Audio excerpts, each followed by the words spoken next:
오전에 이어서 2016 헌나 1 대통령 탄핵 사건의 오후 변론을 진행하겠습니다. 오전에 출석하신 소추위원과 양측 대리인 중에 자리를 비우시거나 또는 새로 출석하신 분이 계십니까? 네. 최규진 변호사 출석했습니다. 네. 다른 분은 자리 비우신 분은 안 계시고요. 피청구인 측에서 황성욱 변호사. 자리 비우셨습니까?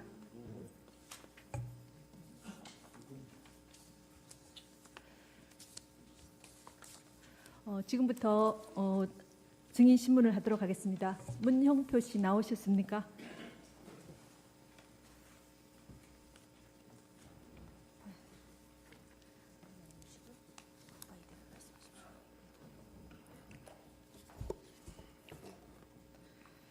증인 현재 하시는 일은 없으신가요? 예, 지금 국민연금공단 이사장직을 맡고 있습니다. 네.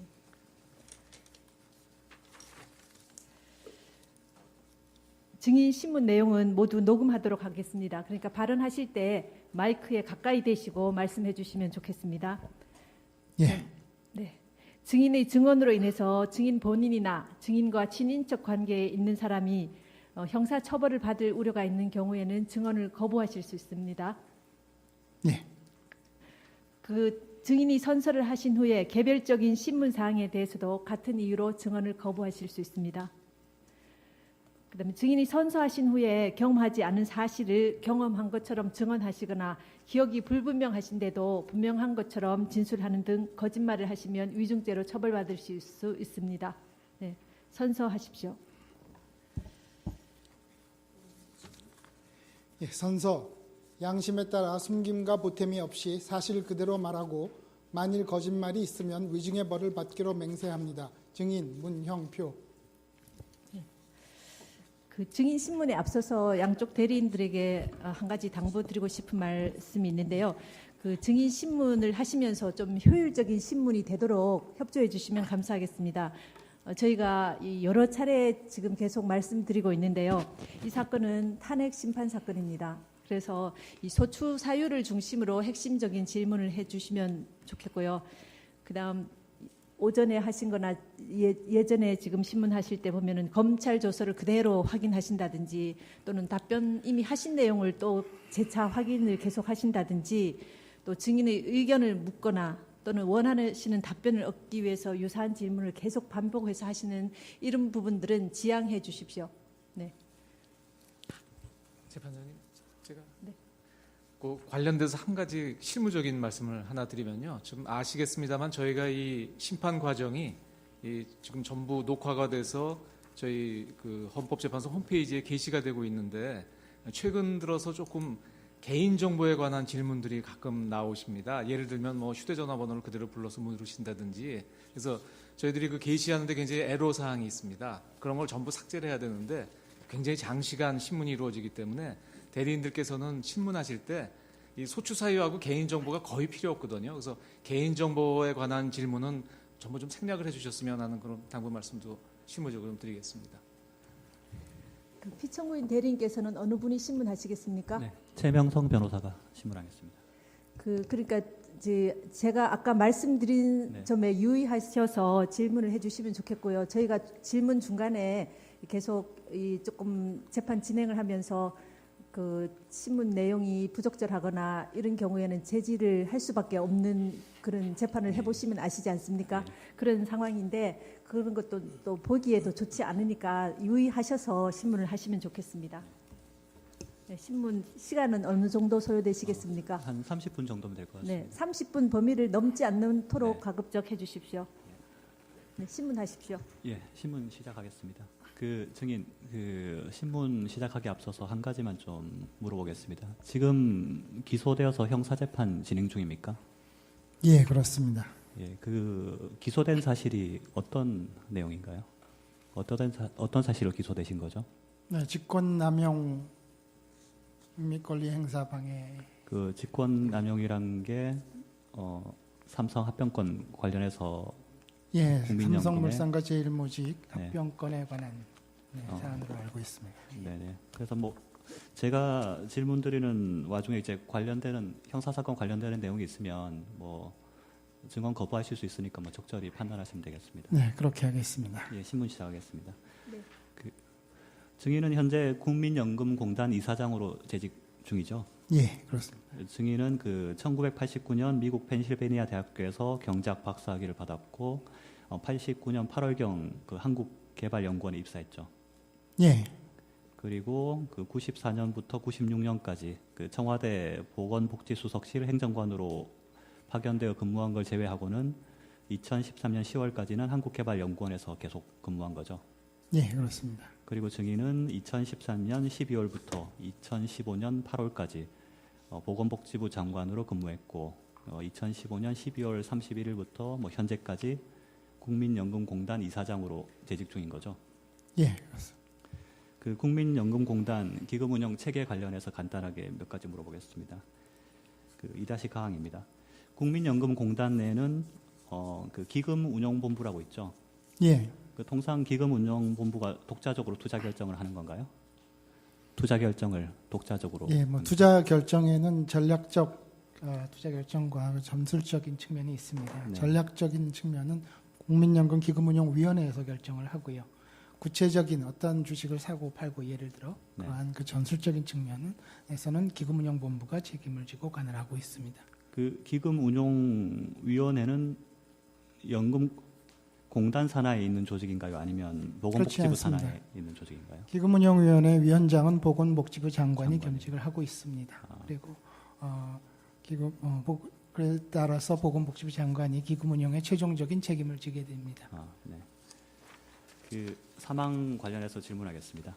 그러면 그 말씀하신 것 같은데 국민연금의 개별 투자 및 그와 관련된 부수적인 사항들은 사실상 그 기금운용본부에서 전권을 행사하는 거죠. 예, 그렇습니다. 그 국민연금의 경우에 이제 지분율이 1%에서 3% 사이는 기금운용본부장이 전결로 처리하고 3% 이상 되는 경우에는 기금운용본부장이 의사결정할 때 그 내부 임직원들로 구성된 투자위원회를 거쳐서 결재를 하는 거죠. 예, 그렇게 알고 있습니다. 그리고 그 투자위원회가 이제 판단을 하기 곤란한 안건이 부의된 경우에는 의결권 행사 전문위원회에서 의사결정을 하는 건가요? 예, 투자위원회에서 찬성 반대를 결정하기 곤란한 경우가 생겼을 경우 네. 의결권 행사 전문위원회에 네. 부의를 할 수 있도록 되어 있습니다. 그 투자위원회가 판단하기 곤란한 안건이라 판단되면 국민연금공단 이사장이 기금운용위원회에 결정을 요청하고 기금운용위원회가 의결권 행사 전문위원회 다시 안건을 상정하는 구조인가요? 거기에 대해서는 제가 정확하게 말씀을 드릴 수가 없습니다만은 네. 하여튼 제가 알기로는 의결권 행사 전문위원회는 지금 보건복지부의 연금재정과에서 관할을 하고 있습니다. 네. 그래서 그 공단에서 만일 이제 전문위원회를 부의하기로 결정을 하게 되면은 사유가 발생하면은 보건복지부의 연금재정과로 연락을 하고 네. 그럼 연금재정과에서 그 전문위원회를 개최 여부를 진행시키는 것으로 알고 있습니다. 그 투자위원회가 판단하기 곤란한 안건에 대하여 전문위원회에 이제 부의를 하는 거니까 그 투자위원회에서 이제 결정할 수 있는 안건이라 판단되면 따로 전문위원회에 부의할 필요는 없는 거죠. 예, 그 규정에 대한 뭐 정확한 해석이 네. 필요하겠습니다. 근데 정확한 해석상에서 약간의 그 과정상의 뭐 변화는 나중에 말씀드리겠습니다만은 제가 이해하기로 또 마지막으로 보고받은 규정은 투자위원회에서 1차 표결을 합니다. 1차 표결을 했을 때 찬성이나 반대가 과반수 이상이 나오면은 결정이 됩니다. 근데 그것이 찬성이나 반대가 과반수가 각각 나오지 않았을 경우에는 찬성이나 반대를 결정하기 곤란한 사유에 해당이 됩니다. 그러한 경우에는 2차로 전문위원회에 부의를 해서 표결을 하는 그런 식으로 절차가 규정상 되어 있는 것으로 알고 있습니다. 그렇게 보고받았습니다. 네. 그 실물 화상기 잠깐만 띄워주시죠. 규정을 잠깐 보여드리겠습니다. 그 국민연금 이제 의결권 행사 지침 입니다. 그 여기 보시면 8조 2항에 그 투자위원회가 판단을 하기 곤란한 안건에 대하여 공단은 국민연금 기금운용위원회, 여기가 이제 전문위원회인 것 같은데요. 예, 결정을 요청할 수 있다. 이렇게만 사실 돼 있거든요. 그래서 뭐 여기에 대해서 뭐 해석상 차이는 있을 수 있지만 예. 예, 그렇다 말씀이시죠. 네. 그 사항 관련해서 질의하겠습니다. 그러면 그 개별 투자 및 의결권 행사 등에 대해서는 보건복지부 장관이나 국민연금공단 이사장은 원칙적으로 관여를 할 수는 없는 거죠. 예, 그 뭐 찬성이나 반대를 하느냐는 그 위원들의 네네. 네, 그 표결에 의해서 결정이 됩니다. 네, 투자위원회나 전문위원회나 네, 그렇습니다. 네, 사회 가항입니다. 그러면 그 개별적인 투자나 의결권 행사에 대해서 보건복지부 장관은 투자위원회로부터 따로 보고를 받지는 않죠. 네, 뭐 일반적인 경우에 보고를 받지는 않습니다. 네. 국민연금공단 이사장도 투자위원회 결정에 대해서 사후적으로 뭐 결재를 하는 거에 불과한 거죠. 뭐 사전에 보고를 한다든지 검토를 한다든지 그런 건 아닌 거죠. 네, 사후 보고를 받는 것으로 알고 있습니다. 그 삼성 합병건에 관련해서 간단하게 몇 가지 물어보겠습니다. 5항입니다. 그 국민연금공단은 2015년 7월 10일 그 투자위원회 의결을 거쳐 합병에 찬성하기로 결정을 하고 2015년 7월 17일 삼성물산 임시주총에서 합병에 찬성을 한 거죠. 예, 그렇게 알고 있습니다. 그 당시 그 증인은 보건복지부 장관으로 재직 중이었죠. 예, 그렇습니다. 그 당시 합병과 관련해서 국회나 언론에서 합병 비율이 적정했는지 여부에 대해서 문제 제기가 있었죠. 예, 뭐 지금은 그렇게 파악하고 있습니다. 당시에도 뭐 파악을- 당시로서는 제가 그것까지 제대로 정확하게 파악은 하지 못했습니다. 당시 정확하게 파악하지 못하신 이유가 있습니까? 예, 그 지금 말씀하시는 대로 그 삼성 물산하고 제일모직이 합병이 삼성에서 발표한 게 5월 26일이고요. 그리고 주주총회가 7월 17일입니다. 그 기간이 뭐 잘 아시겠습니다만은 메르스 사태가 터진 기간하고 겹칩니다. 그래서 당시에 뭐 보건복지부 장관으로서는 메르스 사태에 대응하는 것이 뭐 무엇보다도 뭐 급한 일이었고 또 그것이 뭐 대통령님의 주문이시기도 했습니다. 그래서 당시에는 그 메르스 사태에 대해서 그 상황대책본부에서 근무하면서 거기에서 매진을 하고 있었습니다. 그리고 다른 안건들 지금 이 합병건을 포함해서 이런 안건들은 주로 부서에서 자주적으로 추진을 하면서 중요한 보고만 저에게 간략히 받고 있었던 그런 상황이었습니다. 그래서 물론 뭐 언론을 뭐 체크는 했습니다만 말씀하시는 기술적인 내용에 대해서는 전혀 파악하지 못하고 있었습니다. 네, 6항 묻겠습니다. 그 당시 합병으로 인해 국민연금공단은 보유 주식의 시가 면에서는 일단 손해를 볼 것으로 예상됐던 걸로 보이는데, 즉 그 당시 제일모직과 삼성물산 합병 비율이 1대 0.35였는데 국민연금이 내부적으로 산정한 합병 비율은 1대 0.46이었죠. 뭐 이 내용 아시나요? 예, 알고 있습니다. 지금은 국민연금공단 이사장으로 네. 임명받고 보고를 다 받았습니다. 네. 그래서 말씀하시는 대로 네. 내부의 적정 비율로 산정은 0.46 비율로 했고요. 네. 그러나 삼성 측에서 제시한 비율은 0.35였습니다. 그 합병 비율이 1대 0.35인 경우와 1대 0.46인 경우 금액적으로는 한 1,200억 원 정도 차이가 나던데 이것도 제가 기억하기로는 내부적으로 검토를 한 것은 1,388억 네. 원으로 그 비율의 차이에 의해서 기회 손실이 있다고 계산한 것으로 알고 있습니다. 그 따라서 그 단기적인 손실은 예상되지만 국민연금은 그 삼성물산뿐만 아니라 제일모직 주식도 다수 보유하고 있었죠. 그리고 예, 그렇습니다. 그리고 그 국민연금 포트폴리오에서 삼성물산, 제일모직뿐만 아니라 삼성그룹이 차지하는 비중이 매우 컸기 때문에 합병 시너지라든지 기타 장기적인 효과가 단기적인 손실을 능가할 거다 이렇게 판단을 하고 합병에 찬성하기로 한 거죠. 네, 그렇게 보고받았습니다. 그래서 실제로 작년에 국민연금공단은 삼성 관련 투자로 한 6조 원 정도 수익을 내기로 했다는데 이것도 알고 계십니까? 제가 정확한 수치는 확인 못하겠습니다. 예. 7항입니다. 그 당시 삼성물산 제일모직 합병권은 삼성그룹의 국민 경제적 비중을 고려할 때 엘리엇이라는 그 헤지 펀드의 공격을 막아내지 못하면 그 파장이 전체 기업으로 확산될 수 있는 파급력이 상당히 큰 사안이었죠. 네, 그런 우려가 있었던 것으로 알고 있습니다. 그래서 당시에도 그 반기업 정서의 편승의 소액주주 보호를 명분으로 엘리엇과 같은 투기 자본 힘을 빌리다가는 국부 유출과 기업 투자 위축을 불러올 수 있다. 뭐 이런 우려도 좀 많이 있었죠.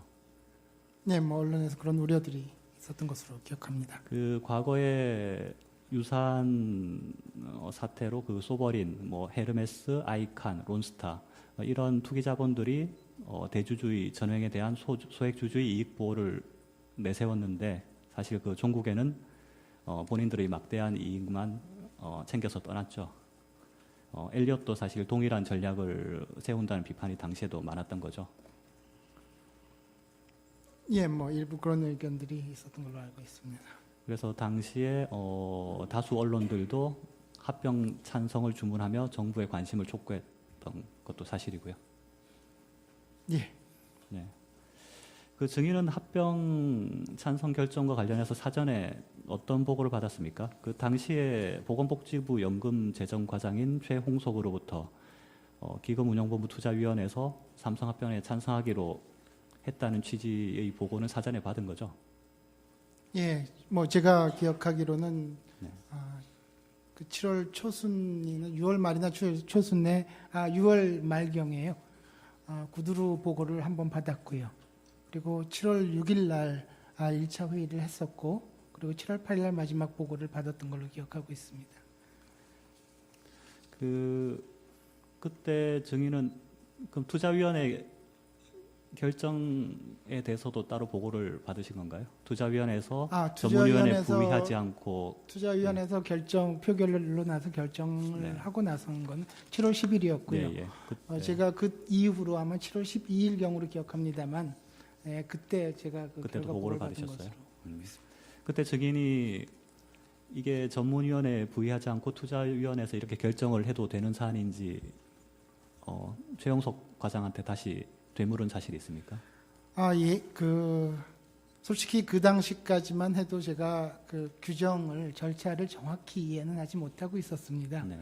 7월 8일 날 그 담당 부서에서 와서 저한테 이렇게 얘기했습니다. 정확히 규정에 따르면 아까 말씀드린 대로 투자위원회에서 1차 표결을 하고 거기서 결정이 안 되면 제2차 표결을 전문위원회에 부의를 한다 하고 얘기를 하고 그렇게 진행을 하겠다고 저한테 얘기를 했고요. 보고를 했고 저는 그게 규정이라면 그렇게 하십시오라고 제가 승인을 했습니다. 7월 8일이고요. 그러고 나서 이제 7월 10일 날 투자위원회가 개최됐는데 투자위원회에서 12명 중에 8분이 찬성을 하셔가지고 거기서 찬성이 결정이 돼 버렸습니다. 그래서 전문위원회까지 할 필요가 없었기 때문에 거기서 결정이 됐는데 그것을 제가 보고 받으면서 투자위원회에서 그렇게 끝나도 되는 것이냐 하고 되물었던 적이 있습니다.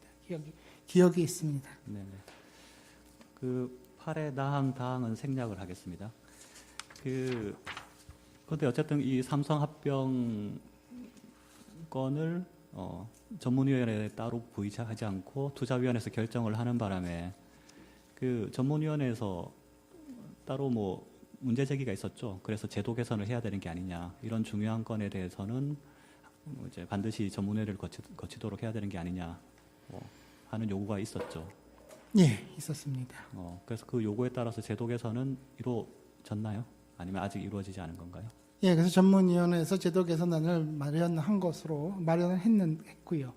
그것이 기금운용위원회에 아직까지 상정은 안 된 것으로 알고 있습니다. 안만 마련하고 아직 상정은 안 된 걸로요. 그 기금운용위원회에 올라가기 위해서는 실무위원회에서 1차 검토를 하는데 네. 그래서 아마 1차 검토에서 그것이 아직 결정을 아직 못한 것으로 알고 있습니다. 후황 묻겠습니다. 그 증인은 이런 어떤 삼성 합병 건과 관련해서 그 안건이 전문위원회에 부의되지 않고 투자위원회에서 결정되도록 뭐 담당 직원들을 통해서 뭐 압력을 행사한다든지 한 사실은 없는 거죠? 제가 무슨 압력이나 강요를 한 것은 없고요. 네. 아까도 말씀드렸습니다만 7월 8일 날 네. 그 전까지는 저도 전문위원회에 부의되는 것이라고 막연히 생각은 하고 있었습니다. 근데 7월 8일 날 보고를 받으면서 투자위원회에서 1차 표결을 하는 게 규정에 맞다고 보고를 받고 규정에 맞춰서 그렇게 하시라고 얘기를 드렸습니다. 그래서 아마 투자위원회로 해서 표결을 한 것으로 그렇게 알고 있습니다. 예, 10항 생략하고 11항 묻겠습니다. 그러면 그 증인은 이 삼성 합병권과 관련해서 뭐 청와대로부터 어떤 지시나 요청을 받은 사실도 없는 거죠? 전혀 없었습니다. 네, 12항입니다. 그 증인은 이 삼성 합병권 관련해서 삼성 측으로부터도 따로 어떤 요청이나 요구를 네, 받고 전혀 없었습니다. 그런 사실도 없죠. 네, 그럼 의결권행사 전문위원회 위원 박창균과의 통화 관련해서 몇 가지 묻겠습니다. 예. 식상함이. 증인은 그 이 삼성 합병권과 관련해서 그 전문위원회 위원 박창균과 통화를 한 사실이 있죠. 예, 있습니다. 증인은 박창균과 개인적으로 친분 관계가 있습니까? 예, 그 제 이전 직장 그 한국개발연구원에서 같이 근무했었습니다. 그 증인이 박창균과 통화한 시점은 투자위원회가 찬성 결정을 하고 나서 전문위원회 위원들이 여기에 반발하면서 별도 회의를 개최하기로 한 그 시점이었나요? 예, 그렇습니다. 7월 10일 이후에 아마 7월 12일 아까 말씀드린 대로 그때 제가 전화를 한 것으로 기억하고 있습니다. 당시 증인은 박창균 위원에게 투자위원회가 이미 결정한 사안이고 절차상 문제도 없으니 시끄럽지 않게 넘어가 달라는 취지로 뭐 이야기를 한 건가요? 예, 제가 전화를 하게 된 것은 그 당시 이제 연금재정과에서 그 전문위원회에서 왜 투자위원회에서 그냥 일방적으로 결정을 했는지 거기에 대해서 해명을 하기를 요구를 하고 그래서 해명 요구를 하면서 전문위원회를 개최해달라 요구를 한다 그렇게 했기 때문에 그 제가 거기에 대해서 그 아는 분이 한 분이 계셨기 때문에 왜 뭐가 정확히 어떤 불만을 가지신 거냐 한번 알아보자 그러고 전화를 드렸습니다. 그래서 규정이 그 제가 아까 말씀드린 대로 투자위원회에서 표결을 해서 그것이 찬성이 나오면 전문위원회까지 분리하지 않아도 되는 것이 규정으로 되어 있답니다. 그러니까 그런 점에 대해서 이해를 하시라고 말씀을 하셨고 드렸고 또 제가 뭐 반농담조로 너무 시끄럽게 하지 말아달라고 얘기했을 수는 있는 것 같습니다. 정확한 기억은 없습니다. 네. 그 라항 생략하고 마항 묻겠습니다. 증인은 뭐 박창균 위원에게 전화한 것과 관련해서 청와대로부터 사전에 뭐 어떤 요청이나 지시를 받은 사실은 없죠.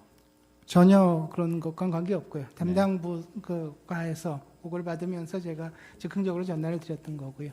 그 점에 대해서는 제가 국회에서도 경솔을 한 점이 있었다고 말씀드렸습니다. 그 기금운용본부장 홍완선 씨 관련해서 몇 가지 묻겠습니다. 증인은 그 기금운용본부장 홍완선을 알고 있죠? 네, 알고 있습니다. 그 홍완선 본부장과 개인적으로 친분 관계가 있습니까? 개인적인 친분 관계는 없습니다. 그럼 증인은 공식적인 회의 이외에 홍완선 본부장을 따로 만나거나 연락한 사실은 없습니까? 네, 전혀 없습니다. 그 홍완선은 그 기금운용본부장이니까 그 삼성 합병권에 대해서도 의결 당시에 투자위원회의 당연직 위원장으로 근무했죠. 당연직 위원장을 맡고 있었죠. 네. 그 홍완선이 증인에게 삼성 합병권과 관련해서 따로 보고하거나 연락한 사실이 있습니까? 전혀 없습니다. 그 2015년 7월 10일 그 투자위원회 개최에 앞서 2015년 7월 7일입니다. 3일 전에 그 국민연금의 홍완선 기금운용본부장, 한정수 주식운용실장, 정재영 책임투자팀장, 최준규 리서치팀장 이렇게 4명이 삼성그룹 측의 이재용 부회장, 최지성 사장, 김종중 팀장을 만난 사실이 있는데 뭐 증인은 이런 사실을 사전 또는 사후에 보고를 받은 적이 있습니까? 예, 그런 적 없고 당시에는 전혀 몰랐습니다. 전혀 몰랐습니까? 네. 그 당시 국민연금 측에서는 합병 비율 조정을 삼성 측에 요청했고 삼성 측은 법률 검토 결과 합병 비율 조정은 불가능하다 이런 답변을 했다는데 이런 내용도 그럼 모르시겠네요. 네, 뭐 사후적으로 여기 공단 이사장 대고 보고를 받았습니다. 그 홍완선 본부장은 연금재정과장 최홍석과 함께 전문위원회 간사를 맡고 있죠. 예, 그렇습니다. 그 삼성 합병권에 대한 투자위원회 그 찬성 결정 이후에 전문위원회 위원들이 이제 별도로 회의를 개최하려고 한 사실이 있죠. 여기에 반발해서. 예, 네. 이때 홍완선과 최홍석이 전문위원회 간사로서 전문위원회 개최를 거부하면서 다른 위원들과 좀 마찰이 있었다고 하는데 이런 사실은 들어본 적 있습니까? 예, 뭐 사후에 좀 파악을 하게 됐습니다. 그 당시로서는 몰랐습니다. 뭐 결국 뭐 전문위원회가 7월 14일 이제 열렸는데 그 당시 이런 식으로 보도 참고 자료를 회의 결과에 따라서 냈다고 합니다.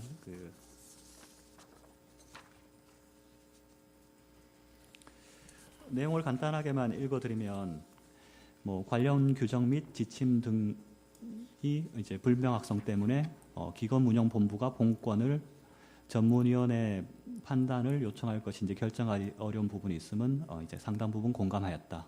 그 향후에 논란이 최소화될 수 있도록 규정 개정 등 제도 개선을 하도록 기금운용위원회에 요청한다. 뭐 이런 식으로 보도 참고 자료를 만들어서 7월 17일에 발표를 했다는데 이건 따로 보고를 받으셨나요? 예, 뭐 사후에 보고 받았습니다. 그 전문위원회 위원장 김성민 교체 관련해서 몇 가지 묻겠습니다. 그 증인은 안종범 수석으로부터 김성민 의결권 행사 전문위원회 위원장 교체와 관련해서 연락을 받은 적이 있습니까? 예, 뭐 질의를 한번 받은 적이 있습니다. 아, 질의를 받은 네. 적이 있습니까? 언제쯤 질의를 받은 건가요? 그 점에 대해서 제가 검찰에 진술하면서 좀 부정확한 기억으로 말씀을 드려서 제가 사실 아직까지도 정확히 기억은 못하겠습니다. 근데 제가 기억하기로는 그 김성민 위원장의 임기가 언제까지냐라고 제가 질의를 받은 것으로 기억합니다. 아, 임기가 언제까지인지는 네. 질의를 받았고 뭐 교체되어야 되는 게 아니냐 이런 그런 의미로 받아들였습니다. 근데 그걸 안종범 수석께서 명시하지는 않으셨고요. 그냥 임기가 언제까지냐라고만 물으셨다는 겁니까? 예.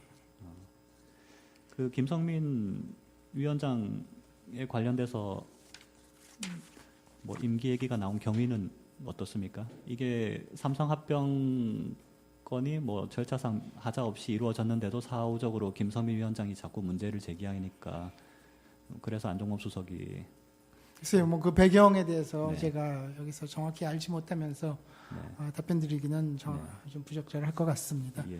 다만 그 의결권 행사 전문위원회 위원장으로서 네. 그 상당한 문제 제기를 지속적으로 하는 것에 대해서 뭐 그런 질의가 나왔지 않았을까 그렇게 생각합니다.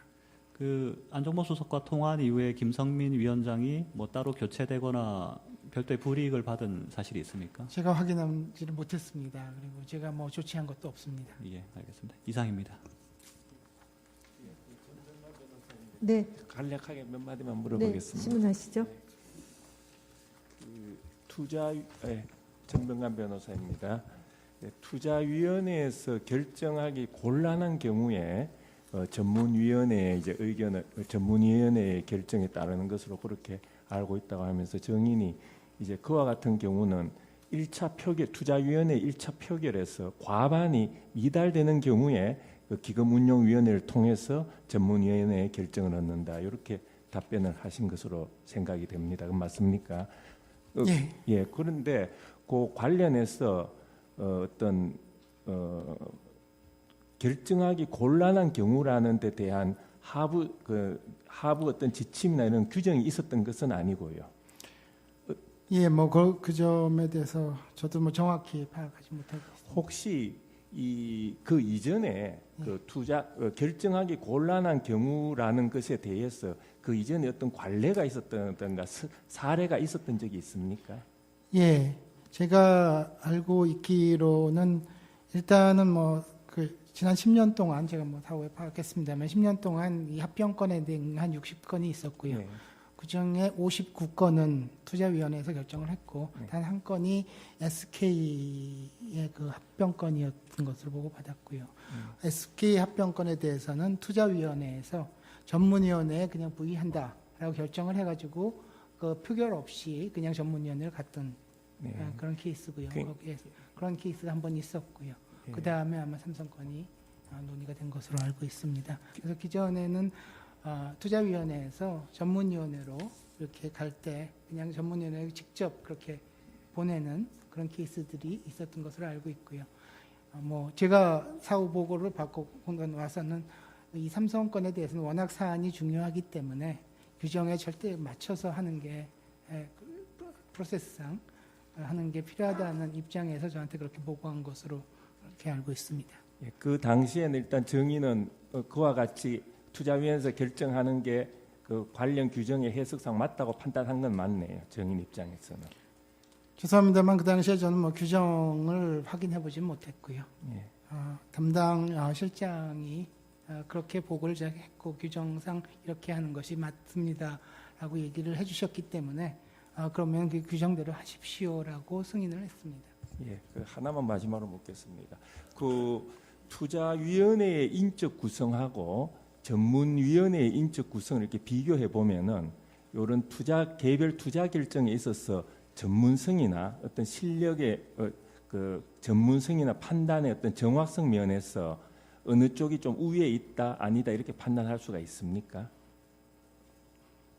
그건 뭐 제가 그걸 어떻게 평가할 수는 없습니다. 투자위원회는 그 투자를 직접 담당하는 담당자들이 그 실장들이나 팀장들이 구성되어 있습니다. 그래서 그런 측면에서 책임성이 더 강화될 수 있는 측면이 있고요. 또 전문성 측면에서는 전문위원, 그 의결권 행사 전문위원회가 민간의 전문가들, 교수님들이나 연구원 이런 분들로 구성이 되기 때문에 또 전문성이 또 강화된 측면도 있고 그래서 책임 측면, 권한이나 전문성 측면 여기에서 일장이 일단 있지 않을까 개인적으로 생각합니다. 예, 재판장님 세 가지만 묻겠습니다. 네, 질문하십시오. 저 증인께서는 그때 당시 그 부하 직원들로부터요 관계된 의결 관계 이제 부하 직원들로부터 그 소액 주주 삼성물산이나 제일모직의 그 소액 주주들이 어떤 식으로 의결권을 행사할 것 같다든가 아니면 뭐 헤지 펀드가 어떻게 나올 것 같다든가 하는 이런 예측 관계를 이렇게 뭐 보고를 받았거나 누가 이렇게 알려줬거나 하는 그런 게 있었습니까? 예, 그런 구체적인 사항은 제가 파악하지 못하고 있었습니다. 보고받은 일도 없고요. 예, 제가 네, 뭐 그러면은- 베르상황본부에 있었습니다. 근무하고 있었습니다만 그 아침마다 언론 보도나 이런 것들은 체크하고 하면서 네. 당시에 언론 보도에서 아까 말씀하신 엘리엇이나 이러한 문제들에 대한 것들을 뭐 인지는 하고 있었습니다만 네. 뭐 아까 뭐 1901대 0.35라든가 지금 네. 말씀하신 소액 주주라든가 이런 것들까지 신경을 쓸 계제가 아니었습니다. 예, 그러면 이제 혹시 금융위원회라든가 금감위원회라든가 뭐 공정위원회라든가 산자부라든가 이렇게 꼭 보건복지부가 아니더라도요 국민연금이 아니더라도 다른 유관 기관들이 공공기관들이 좀 이렇게 있다 이거죠. 이런 기관들하고 이렇게 의견 교환 이런 건 해본 적 없어요. 이렇게 이 중요한 의결이 있는 것 같은데 이거 어떻게 제가요? 생각하느냐? 아니 증인이나 뭐 부하 직원이나 국민연금에서 말이죠. 뭐 제가 한 적은 없고요. 네, 산하기관에서 어떻게 했는지는 제가 알지 못합니다. 그러면은 그때 그 규정도 어떻게 돼 있냐 이렇게 물어보기도 하고 그랬었다고 그랬는데 그러면 그때 증인께서는 이 국민연금이 이걸 찬성하느냐 반대하느냐에 따라서 이게 아주 이 아슬아슬한 이런 뭐 상황이다 이렇게 파악을 하고 있었습니까? 아니면 국민연금이 뭐 이 찬성하는 거고 대체적으로 일반적으로 다 찬성할 것이다. 뭐 이 국민 정서상 이거 다 찬성이 될 것이다. 이렇게 편안하게 예상을 하고 있었나요? 어떤 식으로 예상했습니까? 글쎄요, 뭐 당시의 기억이 확실치 않아서 거기에 대해서 제가 말씀드리기는 상당한 제한이 있습니다. 제 기억 범위 내에서 말씀을 드린다고 하면 그 당시 보건복지부의 분위기나 국민연금공단의 분위기가 이 안건에 대해서 상당히 부담스러워하는 안건이었습니다. 그래서 국민연금공단은 공단대로 이것을 좀 보건복지부가 좀 맡아줬으면 하는 것이고 또 보건복지부는 보건복지부대로 이것을 국민연금공단에서 해결해 줬으면 왜냐하면 워낙 사안이 좀 민감하고 하기 때문에 그게 소위 말하는 핑퐁 친다고 합니다. 핑퐁을 치는 그런 관계였고요. 다시 말씀드려서 국민연금공단에서 하게 된 게 투자위원회에서 결정이 하는 게 되겠고요. 그리고 보건복지부 쪽으로 온다면 이제 전문위원회로 가는 그런 식이 되기 때문에 서로 다 부담스러워하는 그런 분위기였던 것을 기억을 하고 있습니다. 그러면 그렇게 부담스러웠으면 그 의결권 행사 전문위원회로 이렇게 가도록 자꾸 이렇게 좀 떠밀 수도 있는데 이렇게 하게 된 이유는 네, 뭐 그 배경까지는 그 뭐 담당 부서에서 검토를 했기 때문에 제가 드릴 말씀은 아니고요.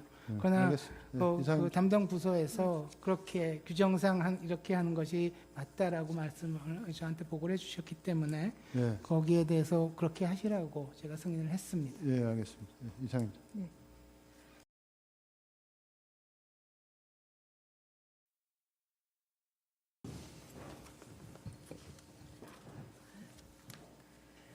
오전에 이어서 2016 헌나 1 대통령 탄핵 사건의 오후 변론을 진행하겠습니다. 오전에 출석하신 소추위원과 양측 대리인 중에 자리를 비우시거나 또는 새로 출석하신 분이 계십니까? 네, 최교진 변호사 조사했습니다. 네. 다른 분은 자리 비우신 분은 안 계시고요. 피청구인 측에서 황성욱 변호사. 자리 자리를 비우셨습니까?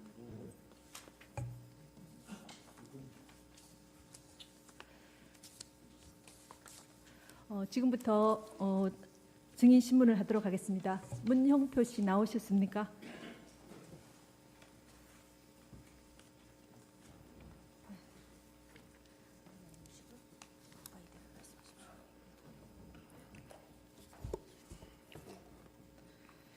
증인 현재 하시는 일은 없으신가요?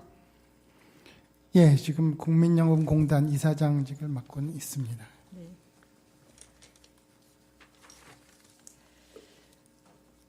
증인 신문 내용은 모두 녹음하도록 하겠습니다. 그러니까 발언하실 때 마이크에 가까이 대시고 말씀해 주시면 좋겠습니다. 예, 네. 증인의 증언으로 인해서 증인 본인이나 증인과 친인척 관계에 있는 사람이 형사 처벌을 받을 우려가 있는 경우에는 증언을 거부하실 수 있습니다. 예, 그 증인이 선서를 하신 후에 개별적인 신문 사항에 대해서도 같은 이유로 증언을 거부하실 수 있습니다.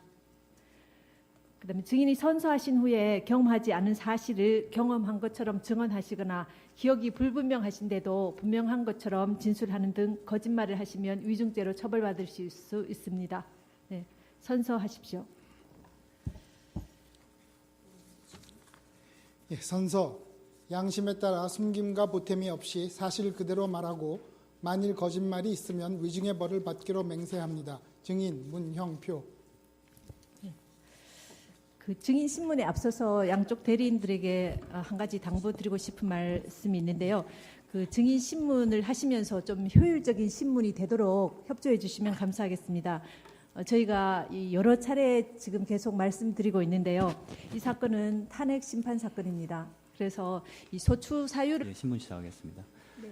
그 증인은 현재 국민연금공단 이사장으로 재직 중이죠. 예, 그렇습니다. 증인은 그 1989년 미국 펜실베니아 대학교에서 경제학 박사학위를 받았고 89년 8월경 그 한국개발연구원에 입사했죠. 예, 그리고 그 94년부터 96년까지 그 청와대 보건복지수석실 행정관으로 파견되어 근무한 걸 제외하고는 2013년 10월까지는 한국개발연구원에서 계속 근무한 거죠. 예, 그렇습니다. 그리고 증인은 2013년 12월부터 2015년 8월까지 보건복지부 장관으로 근무했고 2015년 12월 31일부터 뭐 현재까지 국민연금공단 이사장으로 재직 중인 거죠. 예, 그렇습니다. 그 국민연금공단 기금 운영 체계 관련해서 간단하게 몇 가지 물어보겠습니다. 그 2다시 가항입니다. 국민연금공단 내에는 그 기금운용본부라고 있죠. 예, 그 통상 기금운용본부가 독자적으로 투자 결정을 하는 건가요? 투자 결정을 독자적으로. 예, 뭐 투자 결정에는 전략적 투자 결정과 전술적인 측면이 있습니다. 네. 전략적인 측면은 국민연금기금운용위원회에서 결정을 하고요. 구체적인 어떤 주식을 사고 팔고 예를 들어 네. 그러한 그 전술적인 측면에서는 기금운용본부가 책임을 지고 관할하고 있습니다. 그 기금운용위원회는 연금공단 산하에 있는 조직인가요? 아니면 보건복지부 그렇지 않습니다. 산하에 있는 조직인가요? 기금운용위원회 위원장은 보건복지부 장관이 장관이. 겸직을 하고 있습니다. 아. 그리고 그에 따라서 보건복지부 장관이 기금운용에 최종적인 책임을 지게 됩니다. 네. 그 사망 관련해서 질문하겠습니다.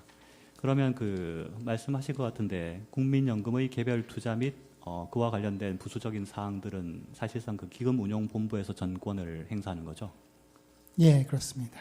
그 국민연금의 경우에 이제 지분율이 1%에서 3% 사이는 기금운용본부장이 전결로 처리하고 3% 이상 되는 경우에는 기금운용본부장이 의사결정할 때 그 내부 임직원들로 구성된 투자위원회를 거쳐서 결재를 하는 거죠.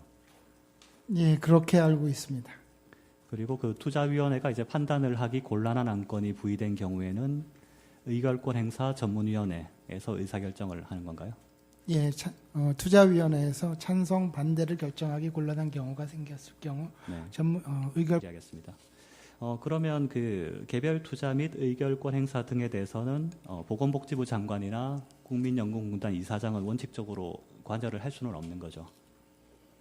예, 그 뭐 찬성이나 반대를 하느냐는 그 위원들의 네네. 네, 그 표결에 의해서 결정이 됩니다. 네, 투자위원회나 전문위원회나 네, 그렇습니다. 네, 사회 가항입니다. 그러면 그 개별적인 투자나 의결권 행사에 대해서 보건복지부 장관은 투자위원회로부터 따로 보고를 받지는 않죠. 네, 뭐 일반적인 경우에 보고를 받지는 않습니다. 네. 국민연금공단 이사장도 투자위원회 결정에 대해서 사후적으로 뭐 결재를 하는 거에 불과한 거죠. 뭐 사전에 보고를 한다든지 검토를 한다든지 그런 건 아닌 거죠. 네, 사후 보고를 받는 것으로 알고 있습니다. 그 삼성 합병건에 관련해서 간단하게 몇 가지 물어보겠습니다. 5항입니다. 그 국민연금공단은 2015년 7월 10일 그 투자위원회 의결을 거쳐 합병에 찬성하기로 결정을 하고 2015년 7월 17일 삼성물산 임시주총에서 합병에 찬성을 한 거죠. 예, 그렇게 알고 있습니다. 그 당시 그 증인은 보건복지부 장관으로 재직 중이었죠. 예, 그렇습니다. 그 당시 합병과 관련해서 국회나 언론에서 합병 비율이 적정했는지 여부에 대해서 문제 제기가 있었죠. 예, 뭐 지금은 그렇게 파악하고 있습니다. 당시에도 뭐 당시로서는 제가 그것까지 제대로 정확하게 파악은 하지 못했습니다. 당시 정확하게 파악하지 못하신 이유가 있습니까? 예, 그 지금 말씀하시는 대로 그 삼성 물산하고 제일모직이 합병이 삼성에서 발표한 게 5월 26일이고요. 그리고 주주총회가 7월 17일입니다. 그 기간이 뭐 잘 아시겠습니다만은 메르스 사태가 터진 기간하고 겹칩니다. 그래서 당시에 뭐 보건복지부 장관으로서는 메르스 사태에 대응하는 것이 뭐 무엇보다도 뭐 급한 일이었고 또 그것이 뭐 대통령님의 주문이시기도 했습니다. 그래서 저 당시에는 그 메르스 사태에 대해서 그 상황대책본부에서 근무하면서 거기에서 매진을 하고 있었습니다. 그리고 다른 안건들 지금 이 합병 안건을 포함해서 이런 안건들은 주로 부서에서 자주적으로 추진을 하면서 중요한 보고만 저에게 간략히 받고 있었던 그런 상황이었습니다. 그래서 물론 뭐 언론을 권행사 전문위원회에 부의를 할 수 있도록 되어 있습니다. 그 투자위원회가 판단하기 곤란한 안건이라 판단되면 국민연금공단 이사장이 기금운용위원회에 결정을 요청하고 기금운용위원회가 의결권 행사 전문위원회 다시 안건을 상정하는 구조인가요? 거기에 대해서는 사실 제가 정확하게 말씀을 드릴 수가 없습니다만은 하여튼 제가 알기로는 의결권 행사 전문위원회는 지금 보건복지부의 연금재정과에서 관할을 하고 있습니다. 그래서 그 공단에서 만일 이제 전문위원회를 부의하기로 결정을 하게 되면은 사유가 발생하면은 보건복지부의 연금재정과로 연락을 하고 그럼 연금재정과에서 그 전문위원회를 개최 여부를 진행시키는 것으로 알고 있습니다. 그 투자위원회가 판단하기 곤란한 안건에 대하여 전문위원회 이제 부의를 하는 거니까 그 투자위원회에서 이제 결정할 수 있는 안건이라 판단되면 따로 전문위원회 부의할 필요는 없는 거죠. 예, 그 규정에 대한 뭐 정확한 해석이 필요하겠습니다. 근데 정확한 해석상에서 그 과정상의 뭐 변화는 나중에 말씀드리겠습니다만은 제가 이해하기로 어떤 마지막으로 보고받은 규정은 투자위원회에서 1차 표결을 합니다. 1차 표결을 했을 때 찬성이나 반대가 과반수 이상이 나오면은 결정이 됩니다. 근데 그것이 찬성이나 반대가 과반수가 각각 나오지 않았을 경우에는 찬성이나 반대를 결정하기 곤란한 사유에 해당이 됩니다. 그러한 경우에는 2차로 전문위원회에 부의를 해서 표결을 하는 그런 식으로 절차가 규정되어 있는 것으로 알고 있습니다. 그렇게 보고받았습니다. 그 실물 화상기 잠깐만 띄워주시죠. 규정을 잠깐 보여드리겠습니다. 그 국민연금 이제 의결권 행사 지침 입니다. 그 여기 보시면 8조 2항에 그 투자위원회가 판단을 하기 곤란한 안건에 대하여 공단은 국민연금 기금운용위원회 여기가 이제 전문위원회인 것 같은데요. 예, 결정을 요청할 수 있다. 이렇게만 사실 돼 있거든요. 그래서 뭐 여기에 대해서 뭐 해석상 차이는 있을 수 있지만 예. 예, 그렇다 말씀이시죠. 네. 그 사안 관련해서 을 중심으로 핵심적인 질문을 해주시면 좋겠고요. 그다음 오전에 하신 거나 예전에 지금 신문하실 때 보면은 검찰 조서를 그대로 확인하신다든지 또는 답변 이미 하신 내용을 또 재차 확인을 계속 하신다든지 또 증인의 의견을 묻거나 또는 원하시는 답변을 얻기 위해서 유사한 질문을 계속 반복해서 하시는 이런 부분들은 지양해 주십시오. 네.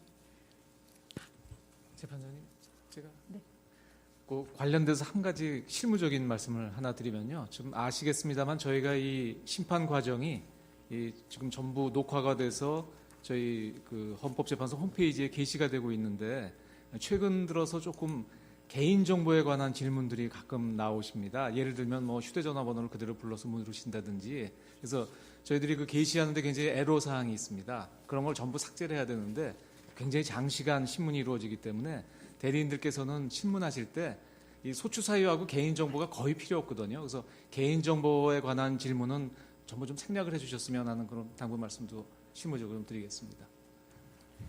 그 피청구인 대리인께서는 어느 분이 신문하시겠습니까? 네, 최명성 변호사가 신문하겠습니다.